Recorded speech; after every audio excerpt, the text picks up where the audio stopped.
Hi hello ನಮಸ್ಕಾರಪ್ಪ ಎಲ್ಲರಿಗೂ. ಇವತ್ತು ಬಂತು ಬಾಳೆಕುಂದ್ರಿ ದತ್ತ ಮಹಾರಾಜ ಮಂದಿರದಾಗ ದೀಪೋತ್ಸವ ಮಾಡತ್ತಾರು. ಯಾವ ಥರ ದೀಪೋತ್ಸವ ಮಾಡತ್ತಾರಂತ ನಾನು ನಿಮ್ಗೆ ತೋರಿಸ್ತೇನೆ ರೀ.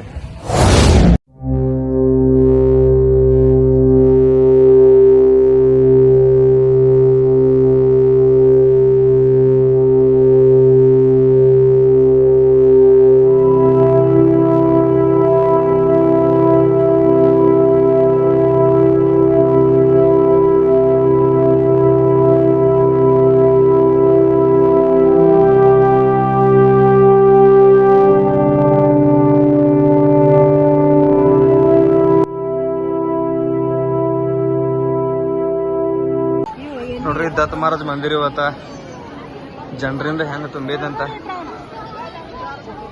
ಎಲ್ಲಾ ಕಡೆ ದೀಪಾನ ದೀಪ.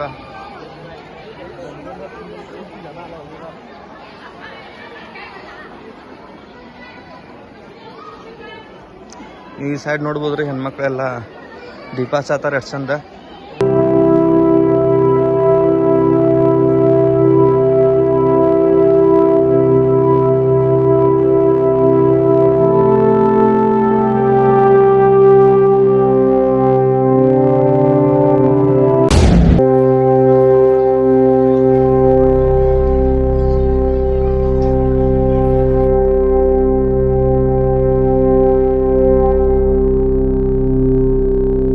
ಶ್ರೀ ದತ್ತ ಮಹಾರಾಜ್ ಅವರ ದೇವಸ್ಥಾನದ ಹಿಂದೆ ದತ್ತ ಮಹಾರಾಜ್ ಅವತಾರ ಕಾರ್ಯ ಮುಗಿದ ಮೇಲೆ ಅವರ ದೇಹಕ್ಕೆ ಅಗ್ನಿಸ್ಪರ್ಶ ಮಾಡಿ ಅದ ಜಾಗದಾಗ ಹತ್ತಿ ಮರವನ್ನ ಸುಮಾರು 1905 ಹಚ್ಚಿದಾರ್ರಿ.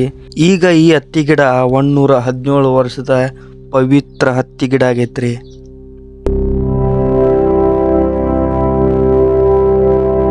ಅವ್ರ ದೇಹಕ್ಕೆ ಹಚ್ಚಲಾದ ಅಗ್ನಿ ಇನ್ನೂವರೆಗೂ ಕೂಡ ಯಾವತ್ತೂ ಆರ್ದರು. ಹಂಗ ಇದ ದೇವಸ್ಥಾನದ ಹಿಂದಿರೋ ಅವಧೂತ್ ದೋಣಿ ಎಂಬ ಜಾಗದಾಗ ಶಾಶ್ವತವಾಗಿ ಮತ್ತು ಶಾಂತವಾಗಿ ಉರಿಯುವಂಗ ಇಟ್ಟಾರ್ರಿ. ಬರ್ರಿ ನಾನು ನಿಮಗೆ ತೋರಿಸ್ತೀನಿ ಇವಾಗ ಅದನ್ನ.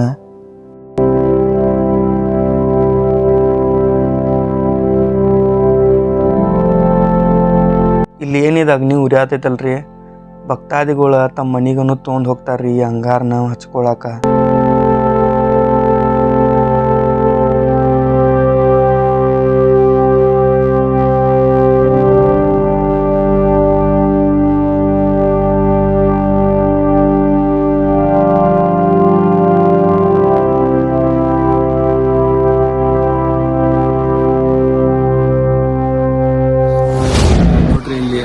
ಲಕ್ಷ ದೀಪೋತ್ಸವಕ್ಕೆ ಎಷ್ಟು ಜನ ಬಂದಿದ್ದಾರೆ ದತ್ತ ಮಂದಿರಕ್ಕೆ.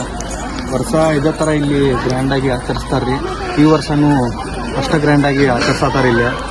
ನಾನು ನಿಮಗೆ ತೋರಿಸತ್ತೇನೆ ನೋಡ್ರಿ.